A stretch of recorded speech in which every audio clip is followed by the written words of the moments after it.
Assalamualaikum warahmatullahi wabarakatuh. Jumpa lagi bersama saya Hadi di channel Ngulik Sejarah. Dan pada video kali ini saya akan kembali lagi membacakan suatu kisah misteri yang kali ini berjudul tentang sebuah kisah politik berdarah. Cerita kali ini ditulis oleh Mas Faisal Aplansa. Nantinya kalian juga bisa mengunjungi thread beliau secara langsung ya teman-teman. Yuk daripada kita lama-lama, daripada kita penasaran bagaimana sih ceritanya kok politik berdarah. Nah, mari kita langsung saja menuju ke ceritanya ya teman-teman. Perhatikan baik-baik karena ceritanya akan saya mulai.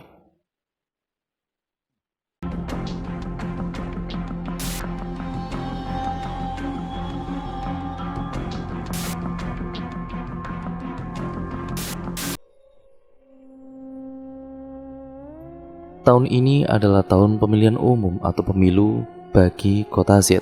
Semua nama tempat sudah disamarkan ya teman-teman, dan juga nama toko juga disamarkan. Karena itu merupakan privasi dan juga untuk kepentingan dan juga keamanan bersama juga. Yuk mari kita lanjut ceritanya. Setiap 5 tahun sebelumnya, penduduk kota akan memilih wali kota baru yang akan memimpin mereka dalam 5 tahun ke depan. Terdapat 2 kandidat kuat yang akan bersaing memperebutkan kursi tertinggi itu. Yang pertama adalah Bagio. Ingat, nama sudah disamarkan ya teman-teman.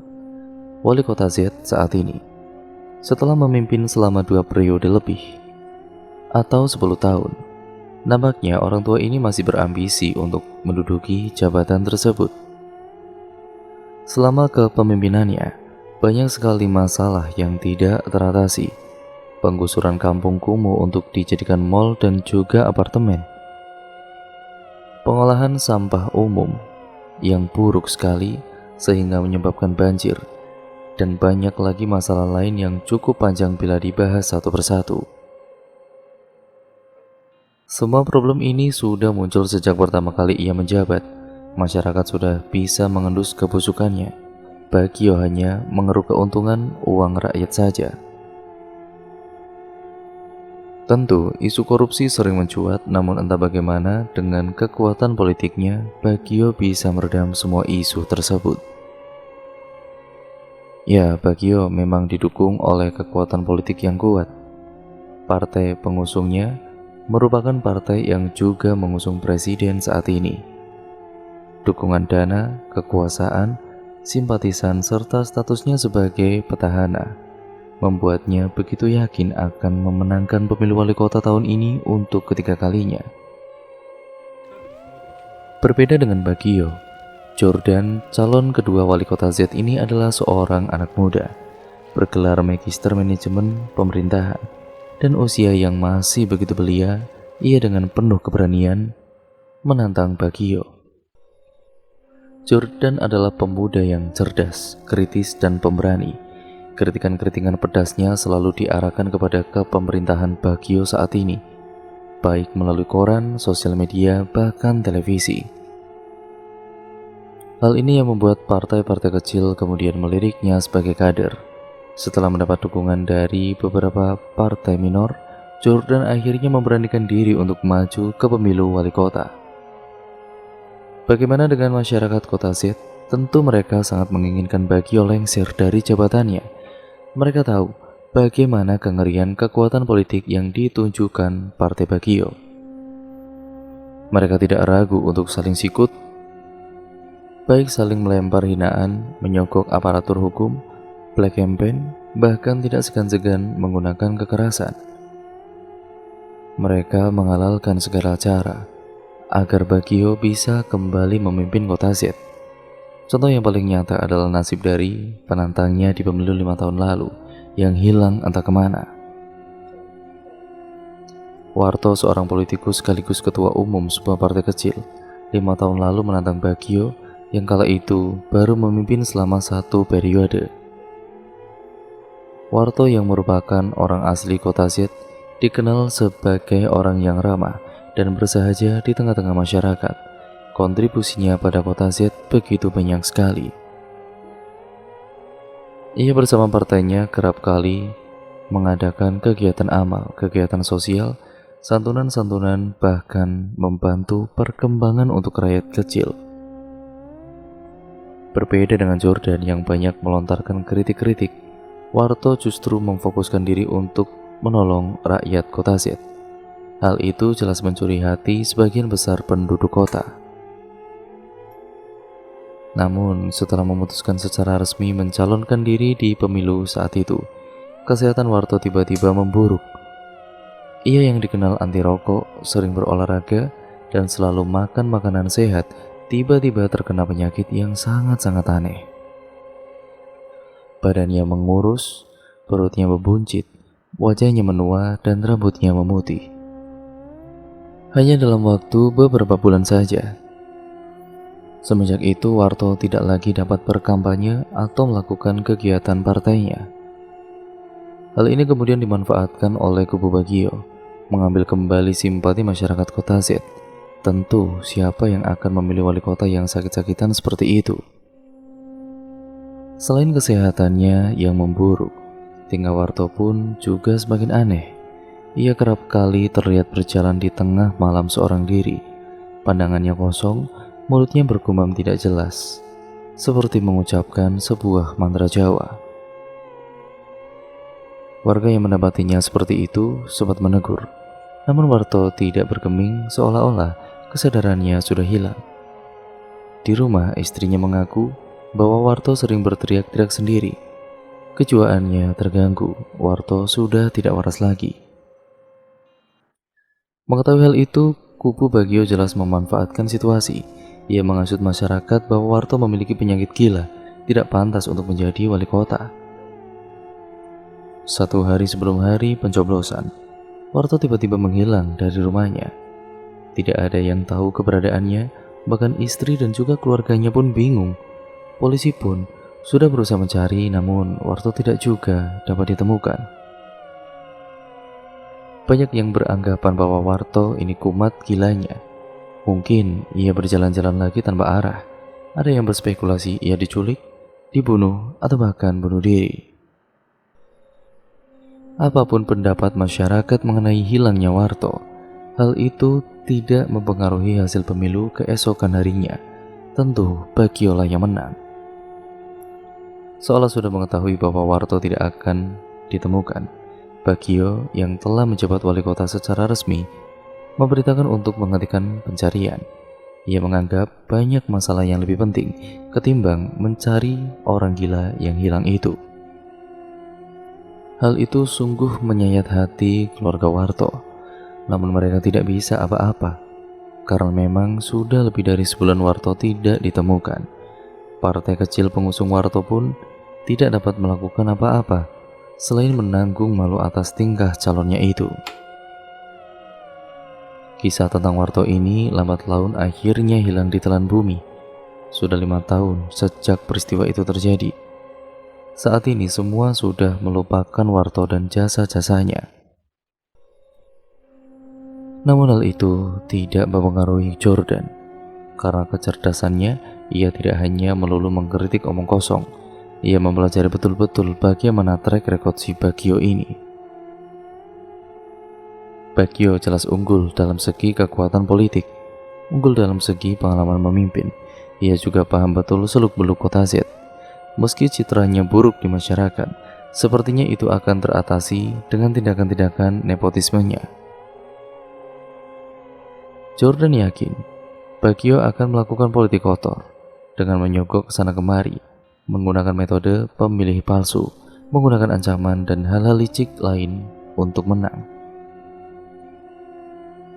Namun Jordan tidak mau kalah.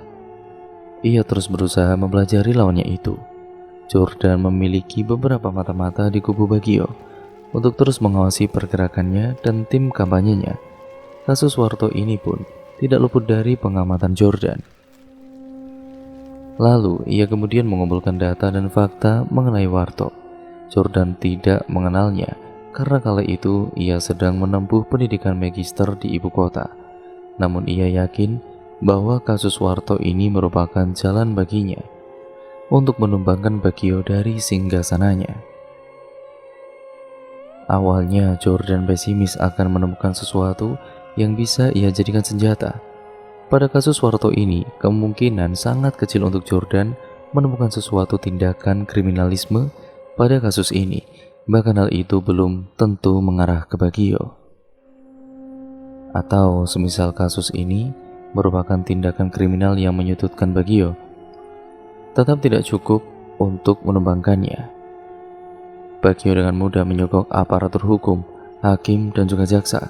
Bahkan polisi pun takluk di hadapan pundi-pundi kekayaannya. Namun Jordan tidak ingin melepaskan secuil pun kemungkinan yang ada. Jordan adalah seorang yang begitu perfeksionis. Jordan mengumpulkan berbagai fakta tentang Warto, bahkan mengunjungi keluarganya saat itu. Tentu Jordan sadar betul bahwa ada mata-mata Bagio di dalam kubunya. Ia lalu memutuskan untuk menginvestigasinya sendiri. Malam itu Jordan seorang diri datang mengunjungi rumah Warto. Di sana ia disambut baik oleh istrinya. Saat itulah istri Warto menceritakan semua keanehan yang dialami suaminya.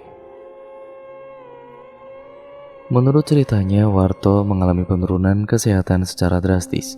Beberapa saat setelah mencalonkan diri, Jordan kemudian disodori hasil pemeriksaan kesehatan Warto itu. Menurut dokter, hasilnya normal semua. Warto tidak sakit apa-apa. Namun kondisi fisiknya menunjukkan hal yang lain.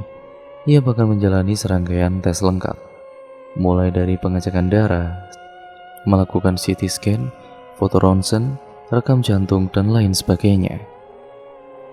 Tidak ada yang menunjukkan sesuatu kelainan. Ini sungguh mengherankan istri Warto saat itu.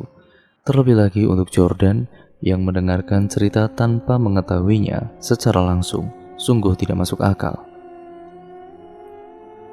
Istri Warto kemudian menceritakan mengenai tingkah suaminya yang aneh. Ia menyebutkan bahwa suaminya sering ketakutan akan sesuatu, seolah ada sosok yang mau membunuhnya. Warto sering berteriak di malam hari. Ia seperti melihat sesuatu yang tidak bisa dilihat oleh istrinya. Saat pagi atau sore, Warto juga sering berjalan di sekitar perumahannya dengan pandangan kosong sambil terus bergumam sesuatu yang begitu menurut istrinya adalah kening Jawa. Ketika ditanya alasan Warto melakukan tindakan aneh itu, ia berkata bahwa dirinya seperti dipanggil seseorang dari kejauhan. Sungguh aneh sekali. Keanehan ini terus berlangsung setiap harinya, hingga akhirnya Warto menghilang. Hilangnya Warto betul-betul bertepatan dengan pemilihan umum, seolah-olah semua sudah direncanakan oleh Bagio. Suami saya pasti diguna-guna seseorang, begitu kesimpulan dari istri Warto. Tentu Jordan berpikir hal yang sama, namun ia tidak memiliki cukup bukti. Lagi pula hal di luar logika seperti itu tidak bisa digunakan menjadi bukti sah hukum untuk menjatuhkan Bagio. Akan tetapi dari cerita istri Warto ini, jelas sudah Bagio tidaklah hanya licik, namun menggunakan kekuatan hitam untuk menjatuhkan lawannya. Jordan pun pulang dari rumah Warto dengan tangan hampa. Waktu pemilihan semakin dekat, Jordan juga Bagio terus saling serang dalam berkampanye. Dengan menggunakan bantuan mata-matanya, Jordan selalu berhasil terhindar dari manuver-manuver politik kotor Bagio. Ia bahkan dapat menyerang balik dan menjatuhkan Bagio dalam adu argumen. Jordan sudah memenangkan hati rakyat, namun itu tidak menjamin mereka akan memilihnya pada pemilu. Ancaman-ancaman halus sudah mulai bertebaran ataupun sudah ditebar oleh Bagio ini pada masyarakat yang membela Jordan. Ada yang diancam usahanya dipersulit, proyeknya digagalkan, yang diancam akan dimutasi keluar kota, bahkan ada yang diancam akan dibunuh dan sebagainya. Fakta-fakta ini sempat dilaporkan oleh kubu Jordan pada penegak hukum, namun mereka tidak bergeming. Ya tentu saja Jordan juga mengakui usahanya ini belum cukup. Di waktu yang semakin menipis ini, tiba-tiba Jordan memerintahkan mata-matanya untuk mencari tahu tentang seorang dukun atau orang pintar yang pernah dikunjungi oleh Bagio. Hal ini membingungkan rekan-rekan mata-matanya. Terlebih lagi Jordan kan menginginkan informasi ini dirahasiakan dari tim kampanyenya yang lain. Mata-mata itu lalu berusaha mengorek keterangan dari orang-orang terdekat Bagio, seperti sopir, pembantu rumah tangga, dan beberapa sanak saudaranya. Mata-mata itu berdalih hendak mencari pelancar jodoh bila ada yang mencurigai tingkahnya. Sesuai instruksi dari Jordan, betapa terkejutnya dirinya. Hampir semua orang dekat Bagio menyebutkan nama seorang dukun yang sama. Dukun wanita ini meski keberadaannya begitu dirahasiakan, namun hampir semua orang dekat Bagio banyak yang tahu. Dukun ini berada di sebuah gubuk tua di tengah hutan di dekat kota Zed. Lucunya lagi, mereka ini dengan cuma-cuma memberikan alamat lengkap lokasi dukun itu. Mata-mata itu masih setengah tidak percaya ketika menginformasikan hal ini pada Jordan. Tanpa pikir panjang, Jordan kemudian segera berangkat menemui dukun ini. Hari pemilihan pemilu pun kemudian tiba. Semua masyarakat melakukan pencoblosan serempak di tempat mereka masing-masing. Kota Zed saat itu sepi dari aktivitas sehari-harinya. Libur nasional ditetapkan untuk pemilihan umum itu. Selain sepi dari aktivitas, kota Zed juga begitu sunyi. Sunyi dari kebahagiaan. Seluruh peserta pemilihan datang dengan wajah ketakutan. Tentu Bagio menempatkan seluruh anak buahnya sebagai pengawas di seluruh tempat pemilihan umum. Mereka mengawasi setiap masyarakat yang telah mendapat ancaman agar memilih sesuai ancaman yang mereka terima. Orang-orang itu mau tidak mau akhirnya harus mencoblos Bagio. Nampak beberapa orang dengan ragu menusukkan paku coblosannya ke gambar Bagio. Ada yang berusaha menutupi kertas pemilihannya dengan tangan, berusaha menusuk gambar Jordan. Namun tingkahnya itu ketahuan oleh salah satu pengawas suruhan Bagio. Sambil tersenyum licik, orang suruhan Bagio mendekati pemilih itu, menepuk pundaknya. Pemilih itu pun mengurungkan niatnya memilih Jordan dan menusukkan pakunya ke gambar Bagio dengan berat hati. Seusai pemilihan yang dilaksanakan pagi hingga sore hari, penghitungan cepat hasil suara dilakukan sore itu juga. Hasilnya adalah kemenangan absolut untuk Bagio dengan perolehan surat suara yang jauh sekali berbeda. Hal ini disambut sukacita seluruh tim kampanye Bagio. Bersama-sama mereka lalu menuju rumah Bagio yang seharian ini tidak nampak mengikuti prosesi pemilihan umum untuk merayakan kemenangannya. Betapa terkejutnya mereka ketika mendapat kabar bahwa Bagio dilarikan ke rumah sakit sejak pagi ini. Pagi itu, Bagio tiba-tiba mengerang kesakitan. Istrinya mendapati beberapa luka di kaki kanan Bagio, tiba-tiba muncul secara aneh. Luka itu seperti tusukan, ukurannya sebesar paku, dan terus muncul satu persatu secara aneh. Setiap luka yang muncul, Bagio berteriak kesakitan, seolah-olah ia ditusuk oleh makhluk gaib, namun lukanya nyata.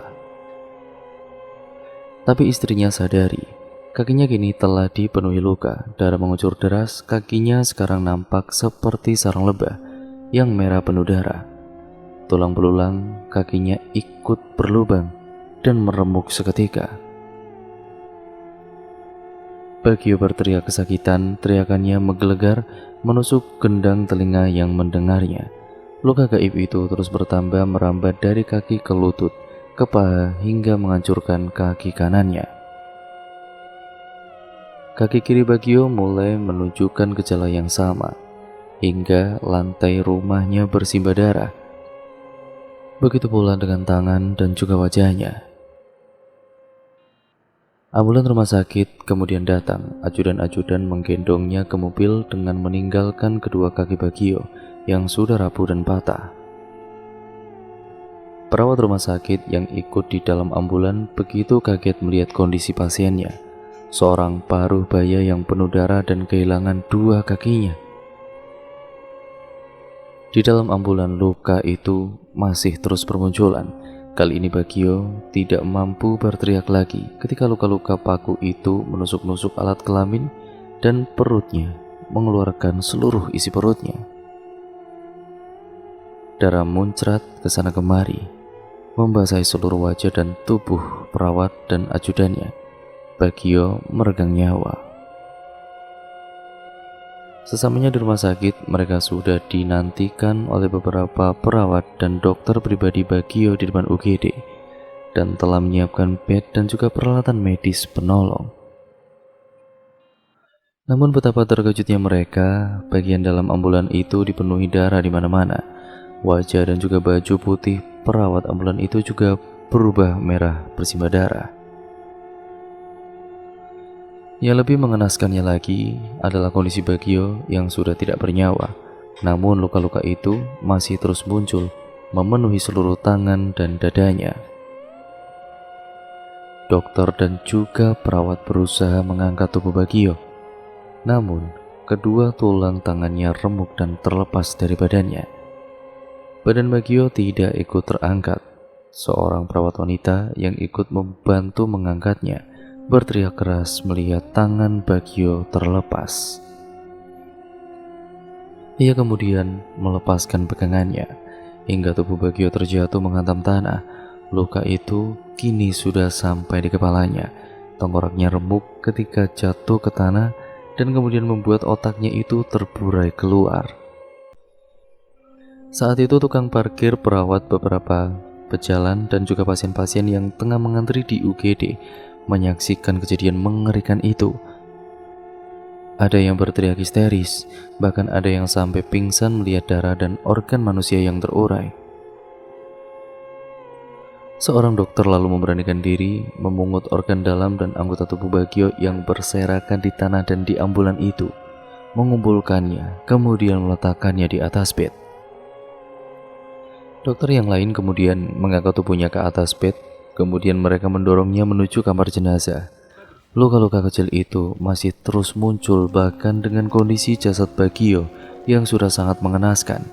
Hal itu menyebabkan tubuh Bagio yang tersisa hancur dan darah memancar keluar.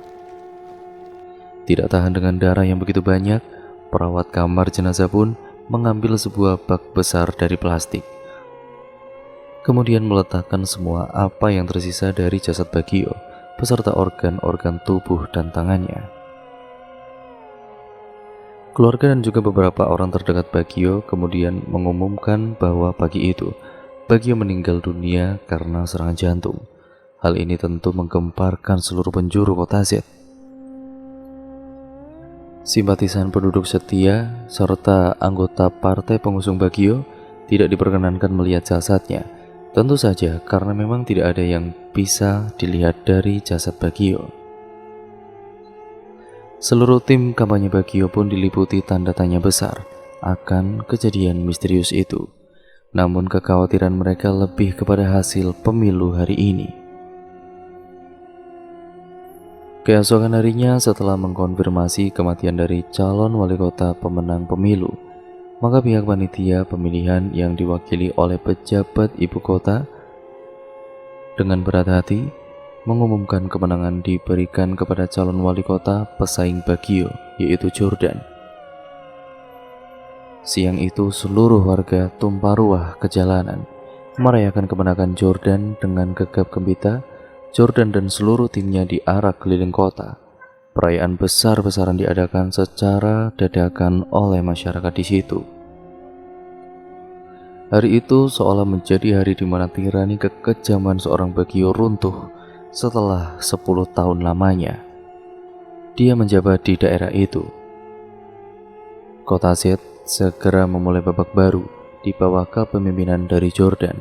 Meski semua pihak terkejut dengan peristiwa pemilu tahun ini, namun Jordan sepertinya tidak begitu terkejut. Kau ingin menang kan anak muda? Tawa nenek tua itu. Pemuda itu nampak tersenyum bisu. Sayangnya tidak bisa, nak. Aku sudah dibayar begitu besar untuk memenangkan lawanmu. Aku tidak bisa. Untuk aku bisa memenangkan 2 orang sekaligus. Tidak, Nyai. Aku tidak ingin menang. Lalu untuk apa kau datang kemari? Aku ingin Nyai melemparkan santet. Anak bodoh. Bagaimana mungkin aku membunuh orang yang membayar aku begitu banyak? Aku tidak menyuruh Nyai untuk membunuhnya. Aku hanya ingin Nyai melukainya sedikit. Bisa kan?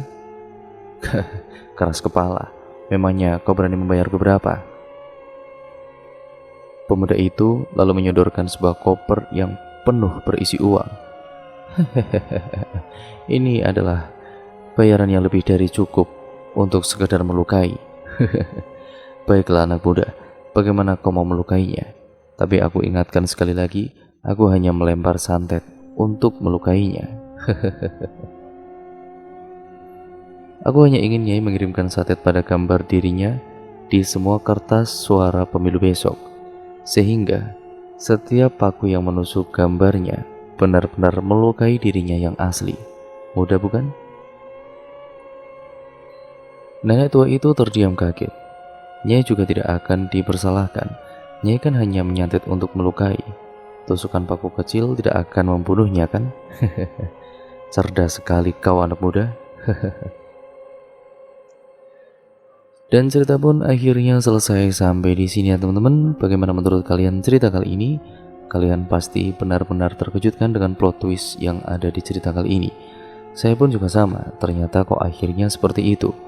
Jordan ya sama saja seperti si Bagio ini, karena dia menggunakan cara yang sama untuk membalas dendam kepada si Bagio itu. Nah, untuk kalian yang memiliki cerita-cerita horor, entah pengalaman kalian, teman kalian, ataupun saudara kalian, kalian bisa kirimkan ke alamat email kami yang sudah tertera di kolom deskripsi video kali ini ya teman-teman. Dan cerita pun selesai. Jangan lupa untuk kalian like, komen, dan share sebanyak-banyaknya di channel ini ya teman-teman, dan juga di video kali ini, agar channel ini bisa berkembang menjadi channel yang jauh lebih baik ke depannya. Pokoknya terima kasih atas dukungan kalian selama ini, dan semoga kalian betah di channel ini. Dan jangan lupa tetap stay tune terus di channel ini, karena channel ini memberikan cerita-cerita yang menarik untuk kalian dengarkan ya teman-teman. Jangan lupa pula untuk kalian subscribe untuk kalian yang bermampir ke channel ini. Jangan lupa juga untuk nyalakan tombol lonceng notifikasinya, agar kalian tidak ketinggalan video terbaru selanjutnya dari channel ini. Pokoknya banyak sekali hal-hal yang mungkin bisa dapat kita petik hikmahnya dari dalam cerita kali ini. Contohnya ya tidak boleh semena-mena seperti si Bagio itu. Dan juga jangan membalaskan dendam seperti cara si Jordan ini, karena itu juga tidak baik ya teman-teman. Yang pada intinya pokoknya kalian ambil saja yang baik-baik dari cerita kali ini. Yang buruk ya kalian buang jauh-jauh, dan jadikan itu sebagai pembelajaran untuk kita semua ya teman-teman, agar kita menjadi manusia yang jauh lebih baik lagi ke depannya dalam menapaki kehidupan ini.